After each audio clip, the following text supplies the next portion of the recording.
You, John Fitzgerald Kennedy, do solemnly swear. I, John Fitzgerald Kennedy, do solemnly swear. That you will faithfully execute the office of President of the United States. That I will faithfully execute the office of President of the United States. And will, to the best of your ability. And will, to the best of my ability. Preserve, protect, and defend the Constitution of the United States. Preserve, protect, and defend the Constitution of the United States. So help you God. So help me God.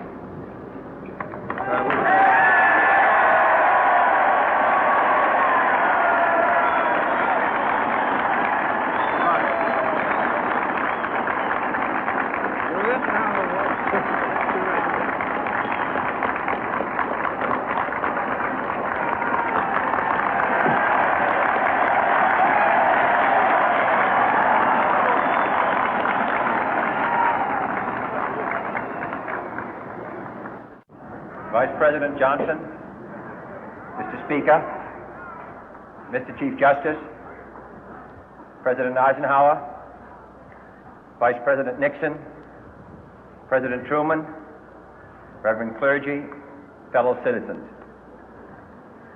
We observe today not a victory of party, but a celebration of freedom, symbolizing an end as well as a beginning, signifying renewal as well as change. For I have sworn before you and Almighty God the same solemn oath our forebears prescribed nearly a century and 3/4 ago.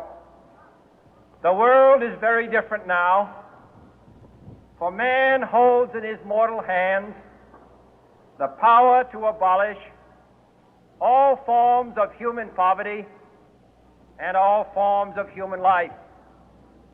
And yet the same revolutionary beliefs for which our forebears fought are still at issue around the globe. The belief that the rights of man come not from the generosity of the state, but from the hand of God. We dare not forget today that we are the heirs of that first revolution. Let the word go forth from this time and place to friend and foe alike that the torch has been passed to a new generation of Americans born in this century, tempered by war, disciplined by a hard and bitter peace, proud of our ancient heritage, and unwilling to witness or permit the slow undoing of those human rights to which this nation has always been committed and to which we are committed today at home and around the world.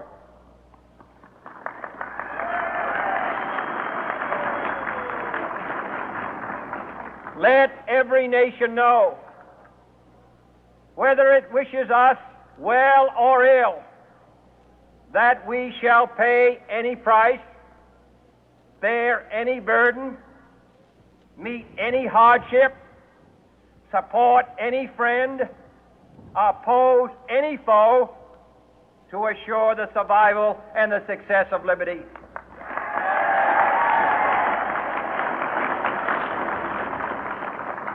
This much we pledge and more. To those old allies whose cultural and spiritual origins we share, we pledge the loyalty of faithful friends.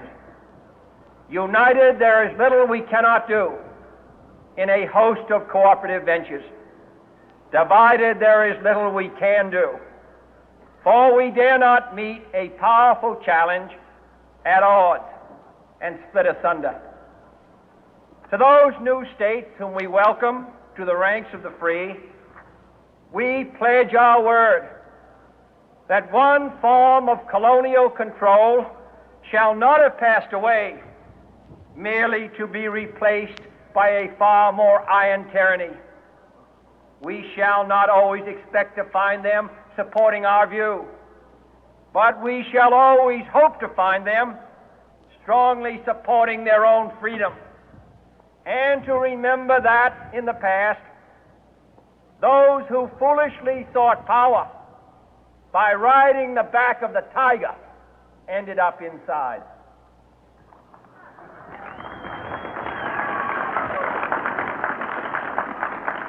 To those people in the huts and villages of half the globe struggling to break the bonds of mass misery, we pledge our best efforts to help them help themselves for whatever period is required, not because the communists may be doing it, not because we seek their votes, but because it is right. If a free society cannot help the many who are poor, it cannot save the few who are rich.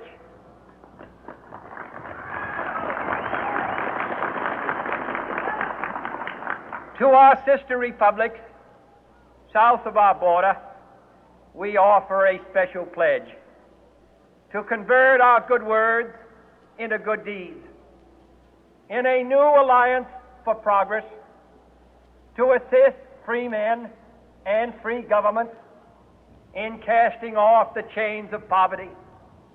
But this peaceful revolution of hope cannot become the prey of hostile powers. Let all our neighbors know that we shall join with them to oppose aggression or subversion anywhere in the Americas.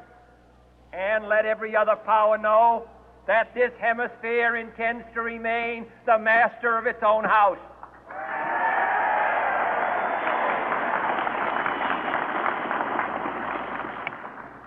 To that World Assembly of Sovereign States, the United Nations, our last best hope, in an age where the instruments of war have far outpaced the instruments of peace, we renew our pledge of support to prevent it from becoming merely a forum for invective, to strengthen its shield of the new and the weak, and to enlarge the area in which its writ may run.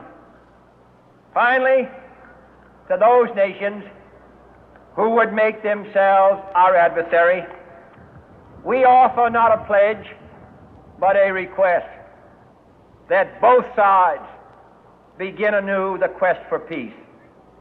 Before the dark powers of destruction, unleashed by science, engulf all humanity in planned or accidental self-destruction, we dare not tempt them with weakness, for only when our arms are sufficient beyond doubt can we be certain beyond doubt that they will never be employed. But neither can two great and powerful groups of nations take comfort from our present course, both sides overburdened by the cost of modern weapons, both rightly alarmed by the steady spread of the deadly atom, yet both racing to alter that uncertain balance of terror that stays the hand of mankind's final war. So let us begin anew, remembering on both sides that civility is not a sign of weakness, and sincerity is always subject to proof. Let us never negotiate out of fear, but let us never fear to negotiate.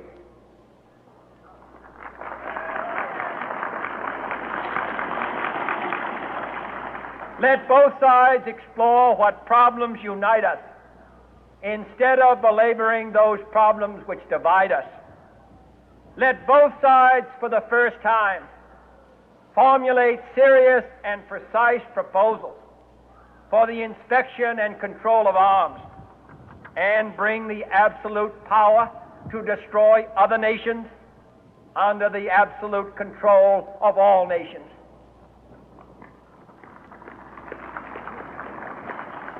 Let both sides seek to invoke the wonders of science instead of its terrors.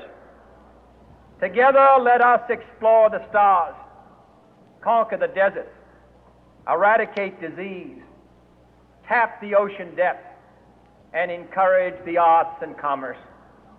Let both sides unite to heed in all corners of the earth the command of Isaiah to undo the heavy burden and let the oppressed go free.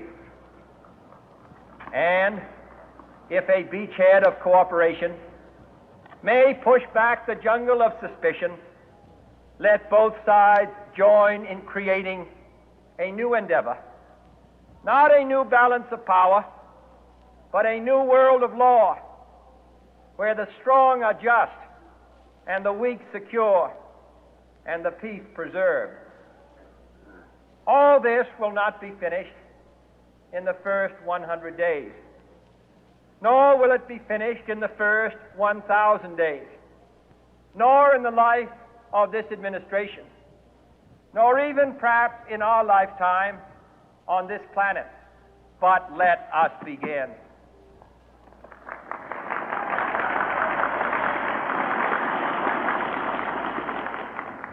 In your hands, my fellow citizens, more than mine, will rest the final success or failure of our course.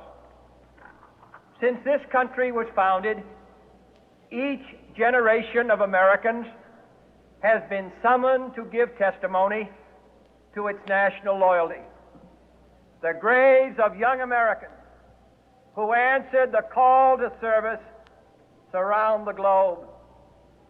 Now the trumpet summons us again, not as a call to bear arms, though arms we need, not as a call to battle, though in battle we are, but a call to bear the burden of a long twilight struggle, year in and year out, rejoicing in hope, patient in tribulation, a struggle against the common enemies of man, tyranny, poverty, disease, and war itself.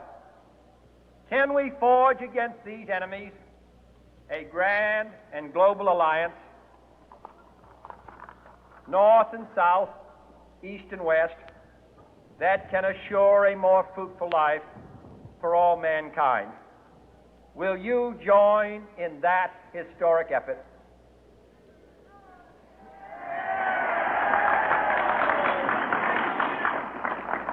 In the long history of the world, only a few generations have been granted the role of defending freedom in its hour of maximum danger. I do not shrink from this responsibility. I welcome it.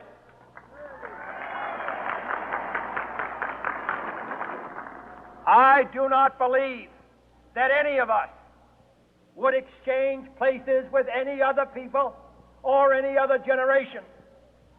The energy, the faith, the devotion which we bring to this endeavor will light our country and all who serve it. And the glow from that fire can truly light the world. And so, my fellow Americans, ask not what your country can do for you, ask what you can do for your country.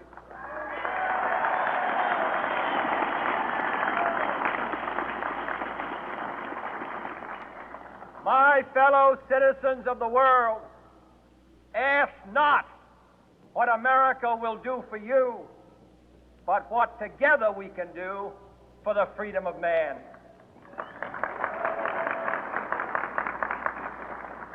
Finally, whether you are citizens of America or citizens of the world, ask of us here the